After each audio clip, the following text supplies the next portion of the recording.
चंदन से महत्व आश्रम है, 5 पेड़ शीशम का पेड़ है, वो भगवान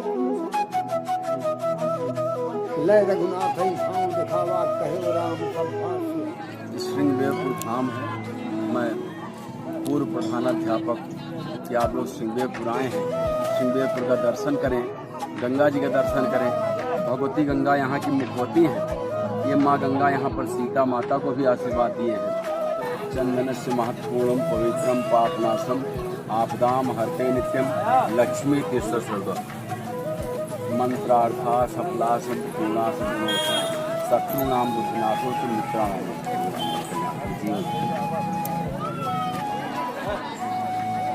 श्रृंगेरपुर धाम है।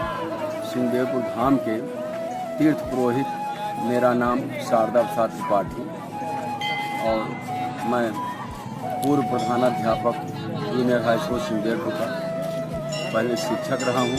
निवर्तमान होने के बाद अपना तीर्थ पुरोहित का कार्य करता हूँ और यही लोगों को आशीर्वाद देता हूँ, शुभकामनाएं देता हूँ और लोगों को कुछ उपदेश दिया करता हूँ जिससे लोगों में सत्प्रवृत्ति बने। गुरुजी, आप हमारे दर्शकों को कुछ संदेश देना चाहेंगे? हम दर्शकों को ये संदेश देते हैं कि आप लोग श्रृंगेरपुर आए हैं, श्रृंगेरपुर का दर्शन करें, गंगा जी का दर्शन करें। भगवती गंगा यहाँ की मुखवती है। ये माँ गंगा यहाँ पर सीता माता को भी आशीर्वाद दिए हैं। तो इनके यहाँ आपको दर्शन से, पूजन से आपको शुभ आशीर्वाद मिलेगा। तथा यहीं श्रृंगेरपुर धाम ही में लक्ष्मण जी ने, लक्ष्मण जी गीता के नाम से प्रसिद्ध है, राजा निषाद को उपदेश दिया था कि काहू न को सुख दुख कर दाता, निज कृत कर्म भोग सब भ्राता। इतना सुंदर उपदेश रामचरितमानस में और कहीं नहीं है जितना अच्छा लक्ष्मण जी ने दिया है कि मनुष्य को अपना कर्म ही देखना चाहिए। यदि आदमी अपना कर्म अच्छा रखता है तो उसके सारा जीवन सुखमय रहेगा और यदि आदमी कर्म में कहीं भी गिर करके किसी को कोई दुख देता है तो उसे दुख निश्चित मिलेगा। यदि सुख देता रहेगा, अपने कर्म पर रहेगा तो उसे उसका जीवन सुख मिलेगा। गुरुजी, हमने एक कथा सुनी है यहाँ के बारे में कि यहाँ संतान प्राप्ति के लिए भी लोग शांति मैया और श्रृंगेरपुर जी के दर्शन करने के लिए आते हैं। क्या ये सत्य है? बहुत सही पूछा आपने।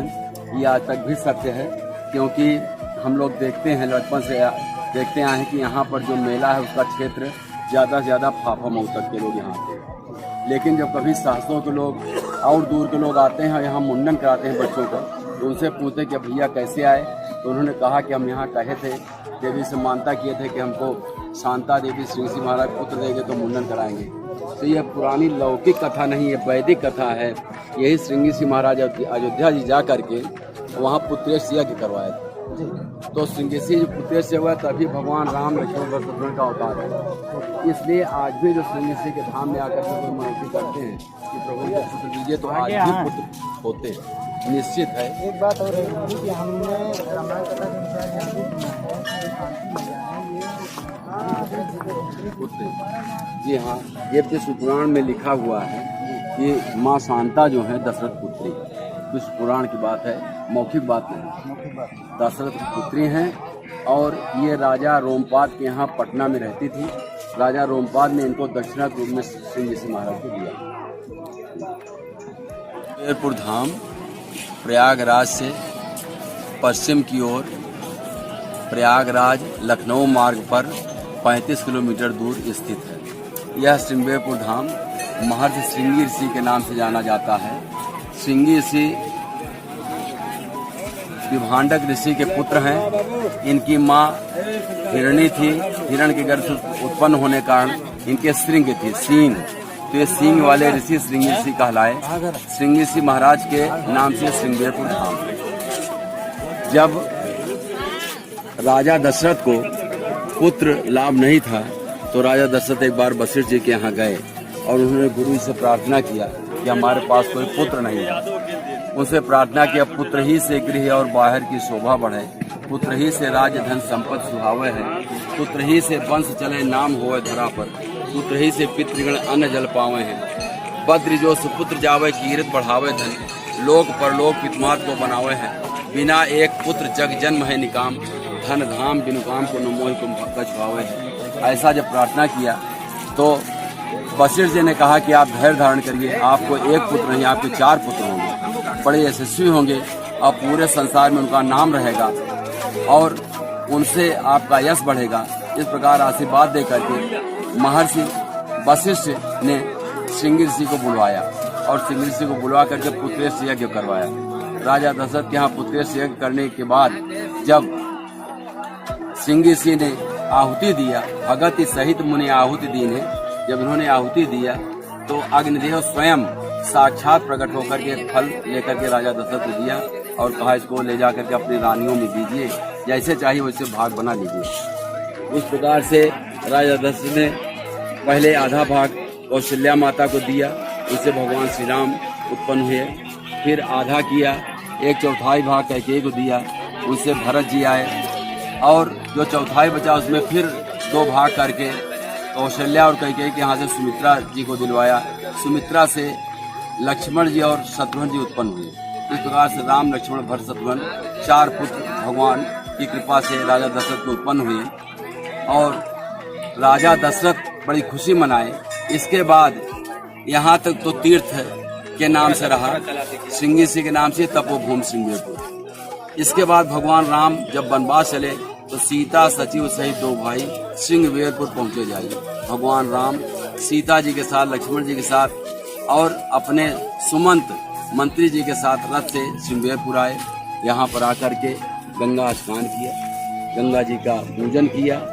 माता गंगा जी ने आशीर्वाद मांगा तो माता जी गंगा जी यहाँ की मुखवती गंगा मानी जाती हैं।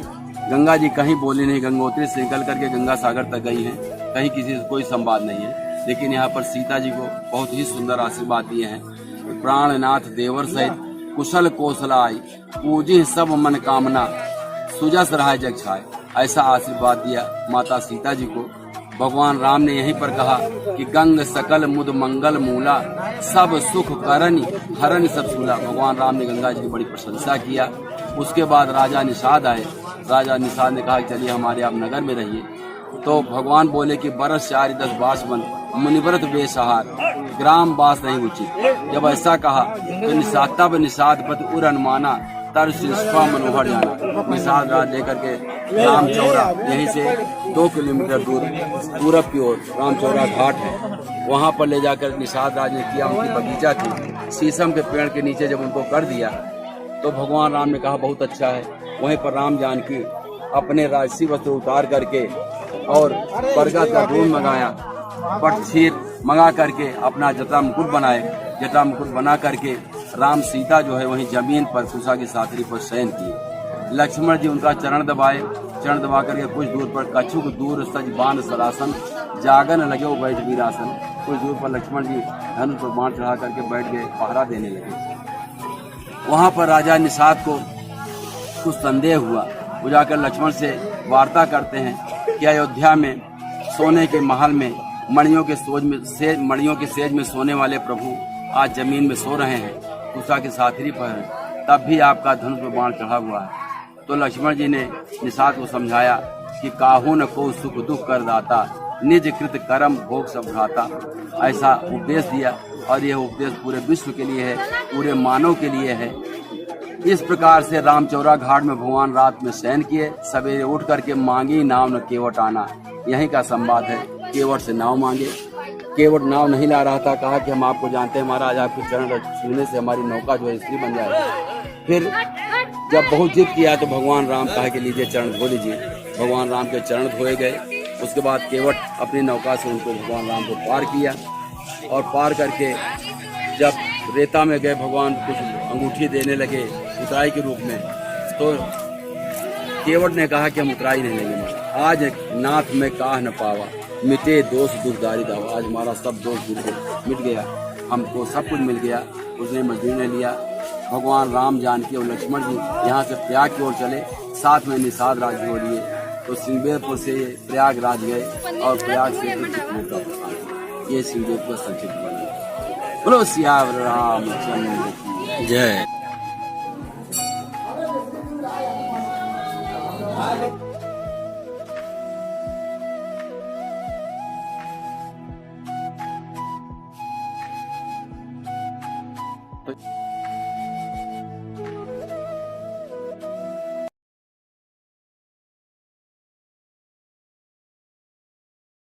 यहाँ पर एक माता जी हमको मिली हैं। इन माता जी ने बताया कि ये चरण पादुका असली है और इनके बारे में क्या बताती हैं। आइए हम इन माता जी से थोड़ा पूछते हैं इनके बारे में।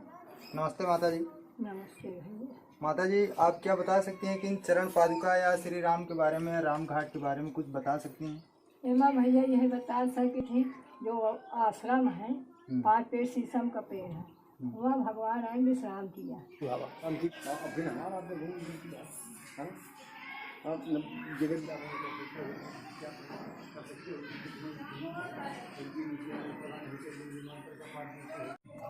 नमस्कार दोस्तों, अगर वीडियो आपको अच्छा लगा हो तो वीडियो को लाइक करें, शेयर करें, साथ ही अगर हमारे चैनल को सब्सक्राइब कर लें तो हमारे को मोटिवेशन जरूर मिलेगा। अगर आप वीडियो में कुछ सुझाव देना चाहते हैं तो कमेंट